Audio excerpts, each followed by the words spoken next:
नमस्कार, मैं डॉक्टर कंचन भारत होम्योपैथी में आप सभी का स्वागत करती हूँ। आशा करती हूँ कि आप लोग बहुत ही अच्छे होंगे और अपना बहुत ही अच्छे तरीके से ख्याल रख रहे होंगे। तो चलिए आज की वीडियो में हम बात करते हैं कि क्रेटिनिन के लेवल को हम कंट्रोल कैसे करें। लास्ट वीडियो में हमारी बात हुई थी कि क्रेटिनिन क्या है। तो जैसे आपको पता है कि क्रेटिनिन एक प्रोटीन है जो कि हमारे मसल्स में ही प्रोड्यूस होता है। तो आज हम बात करेंगे क्रेटिनिन के लेवल को कम कैसे करें।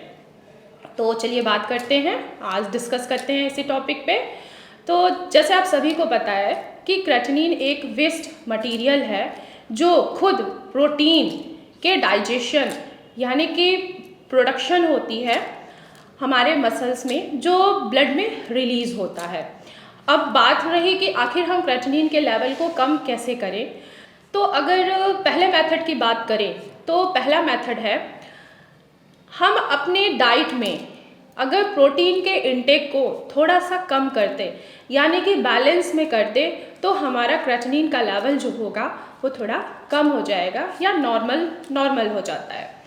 अब अगर प्रोटीन इंटेक हम उन्हीं पेशेंट्स को कह सकते हैं कि वो कम करें जिनमें प्रोटीन की डेफिशिएंसी नहीं है यानी कि प्रोटीन की कमी नहीं है, यानी कि जिनमें ऑलरेडी ही जिन भी पेशेंट में ऑलरेडी प्रोटीन का फॉर्मेशन कम बन रहा है बॉडी में, अगर वो प्रोटीन इंटेक कम लेते हैं तो उससे उनको प्रॉब्लम बढ़ सकती है। उनको उससे काफ़ी डिजीज़ेज आ सकती हैं, जैसे कि ओडिमा हो गया, हेयर फॉल हो गया, नेल में इन्फेक्शन हो गया, स्किन डिजीजेस, और सबसे मोस्ट इम्पॉर्टेंट अगर प्रोटीन की कमी हो रही है या पहले से ही बॉडी में प्रोटीन की कमी है तो मॉल न्यूट्रिशन होने के चांसेस बढ़ जाते हैं। अगर जिन भी पेशेंट्स में या जिनको भी प्रोटीन की कमी नहीं है, वो बैलेंस में चल रहा है उनका प्रोटीन उनके बॉडी में, तो हम प्रोटीन इंटेक बैलेंस में लेके चले तो हमारे क्रेटिनिन का लेवल डाउन हो सकता है। अब बैलेंस में हम कैसे लेके चलें, आखिर प्रोटीन डाइट किन किन चीज़ों में सबसे ज़्यादा प्रोटीन मिलता है। तो सबसे ज़्यादा प्रोटीन मिलता है वो है अंडे, फिश, मटन, चिकन और डेयरी प्रोडक्ट यानी कि पनीर हो गया, दूध से बनी जितने भी प्रोडक्ट होते हैं, पनीर हो गया, उनमें सबसे ज़्यादा प्रोटीन की मात्रा पाई जाती है। पल्सेस यानी कि दाल, इन सभी में प्रोटीन की मात्रा बहुत ज़्यादा पाई जाती है।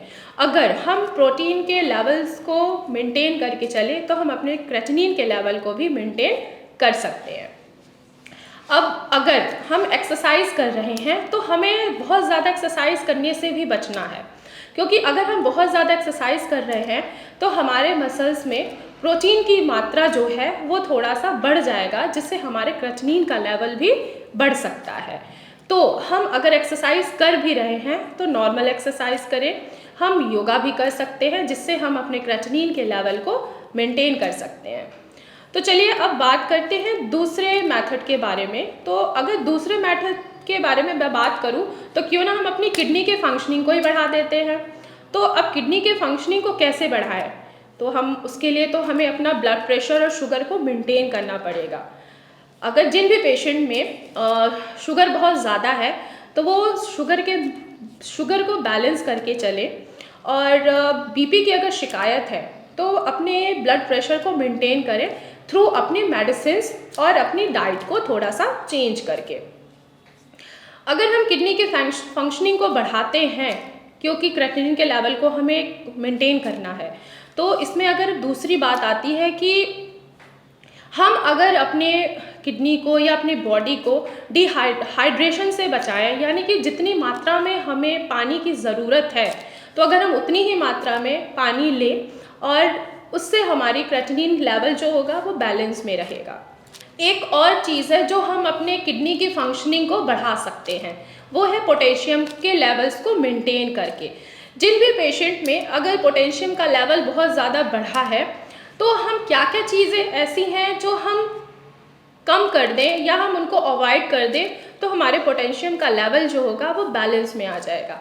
जैसे कि बनाना, कोकोनट वाटर और सिट्रस फ्रूट जैसे कि ऑरेंज, कीवी, अगर हम ये चीज़ों को अवॉइड कर रहे हैं या बंद कर दे रहे हैं तो इससे भी हमारा पोटेशियम का लेवल जो होगा वो मेंटेन होगा और हमारी क्रेटिनिन का लेवल भी मेंटेन हो जाएगा।